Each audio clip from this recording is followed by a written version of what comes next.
Professor Peter Pitts, President and co-founder of the Center for Medicine in the Public Interest. Welcome to Al-Arabiya, sir. I'm very pleased to be here. Thank you for having me on.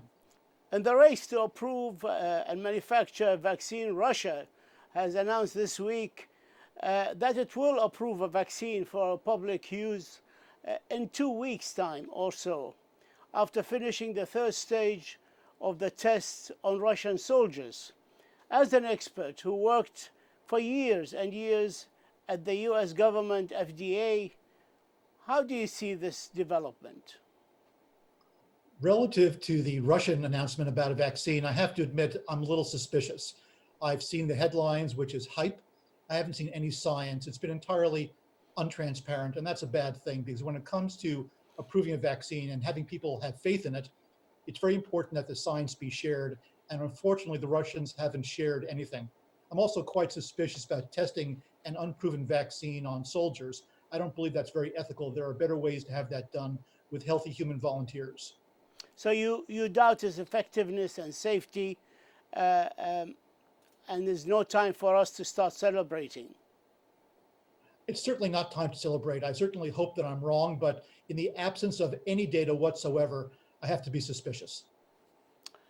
Meanwhile, in the US, two vaccines developed by Pfizer on one hand and Moderna in collaboration with the NIH, the National Institute of Health, officially launched this week their clinical trials for phase 3.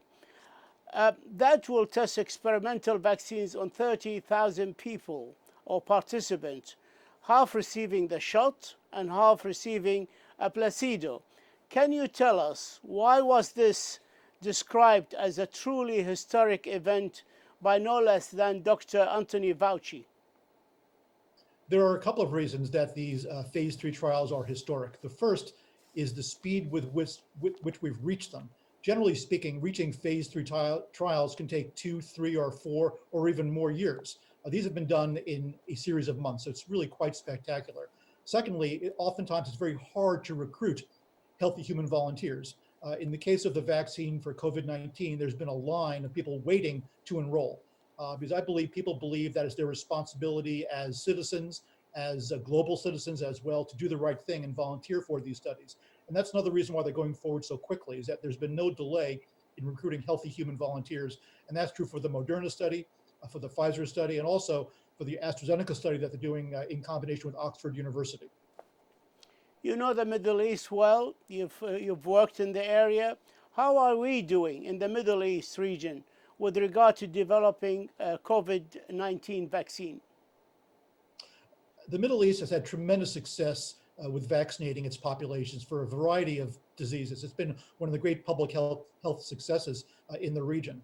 I think when it comes to the Middle East, I know that the Emirates have done quite a bit of clinical work, but I think that when it comes to a successful vaccine, as far as the Middle East is concerned, the real victory is going to be the speed with which nations can vaccinate their populations. And I have very high hopes that they can get it done quickly and completely. I'm very optimistic for the region. There are around 130 to 180 vaccines being developed around the world. Can you choose 2 or 3 developed, maybe in the West, that you find most promising? And can you tell us why? Well, at the moment, the vaccines that I think hold the most promise are the AstraZeneca Oxford vaccine, the Pfizer vaccine that's doing with BioNTech, which is a German company, the Moderna vaccine, which we've been discussing. I know Johnson & Johnson is doing very well, as are Merck and Sanofi. I think that these programs are going to advance very quickly. The programs that I think have the greatest degree of success are not only the ones with the best science, but also developed by the companies that have the most experience in dealing with vaccine development, manufacturing, and also in dealing with the FDA regulatory process. And there are more than one of those. So we have more than one shot on goal. There are a lot of opportunities, so I'm very optimistic. Some people rate Moderna's chances less than the other 2 you mentioned. Why is that? Moderna's got some very interesting science, and they certainly talk about it a lot. And I certainly understand that they're proud of their development program. But they've never brought a single product to market, no vaccines. They're not very experienced in dealing with the FDA. And some of their interactions with the FDA have been reported to be contentious, and that's rarely a good thing.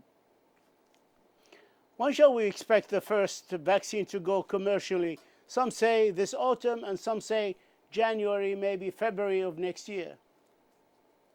Well, I'm a public health person. I'm cautious by nature, and I would think that we'll have a vaccine or a number of vaccines available for use early 2021. And to your point, there'll be more than one vaccine. There'll be one or more vaccines for the general public. Ultimately, we'll have vaccines that are developed that are more safe and effective for children, and a third perhaps for a more at-risk population, an older population, a population with respiratory conditions or other serious healthcare conditions. But overall, I see early 2021 as a very viable date. And that's very quick, as I mentioned before, by vaccine standards. After the manufacturing of the vaccine, how long before the FDA approves it?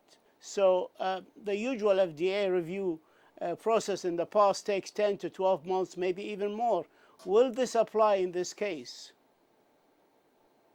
Once the phase 3 trials are completed and the data is given to the FDA, it's going to be priority number one, and there is no priority number two. It's the only thing the FDA is going to have its focus on, and they're going to have its best talent and all of the resources of the agency brought to bear to make sure the review is thorough and robust and expedited. So I suspect that once the data is submitted, we'll have an answer from the FDA in a few months. And again, that's incredibly fast, and that's expediting rather than rushing. Because when you rush, you cut corners and you make mistakes, and that's not acceptable. When you expedite, you bring the best talent, and if you're a developer, you bring your treasure and your research and development resources to bear on the one prize that we're all looking at, which is an approved COVID-19 vaccine. So when you say early next year, January or February next year, you are talking about a vaccine that has already obtained the FDA approval and ready to use by the public. That's exactly right. What a lot of the larger companies are doing now in collaboration with the government's Warp Speed project is what's called manufacturing at risk. And that means that even before their vaccines are reviewed or approved by the FDA, they're manufacturing millions and tens of millions of doses so that if it gets approved, we'll hit the ground running more quickly. And if it doesn't get approved, unfortunately, those manufactured doses will have to be destroyed. And that just shows that industry really has its own skin in the game relative to solid and expensive production values happening right now. But the government is investing billions of dollars in this industry. Is that to make for any losses if they get it wrong? It will underwrite some of the losses, but hardly all of them, not in any way. And I think that shows that everybody has to be in this together, that it's an ecosystem of success, that if we're going to have a vaccine that's safe and effective and robustly regulated, we're going to have to work together. We're going to have to give innovators a reward on their investment. We're going to have to underwrite some of their risk because the pandemic situation is just too significant and too profound for these companies to do it alone. It's a global proposition.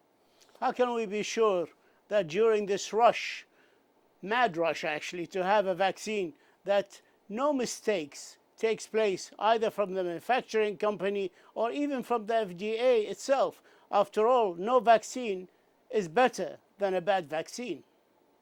That's exactly right. And that's exactly why the FDA has issued a guidance as to how it's going to review COVID-19 vaccine development programs. We can't rush. We can't make mistakes. We can't cut corners, but we can bring all the expertise to bear on the one issue that everybody wants to talk about, which is an approved vaccine. And that's incredibly important to do.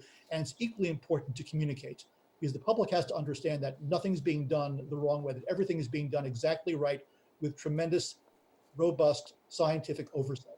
Otherwise, they're not going to have trust in the vaccine. And even if a good vaccine is developed and then approved by the FDA, people won't use it. I've seen research numbers that show that upwards of 30% of the US population said it wouldn't have a vaccine for COVID-19, even if it was approved by the FDA. And that's got to be turned around. And one way to turn it around is to reinforce that the public needs to have faith in the FDA and in public health authorities.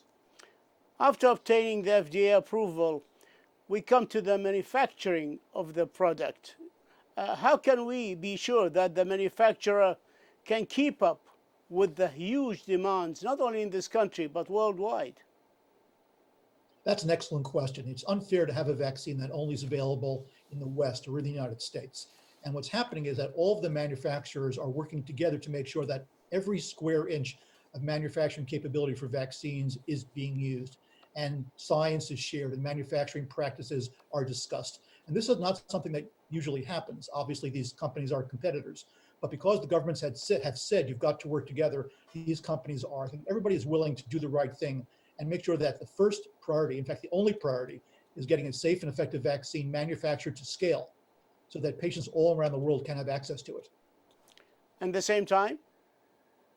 Absolutely. I think that it's unfair to have one country or one region have access first and others waiting behind. I think everybody needs to have access to the vaccines at the same time. Is that doable? No question. Is that doable? Oh, I think it's absolutely doable, but it requires planning. And that's why international coordination is so important.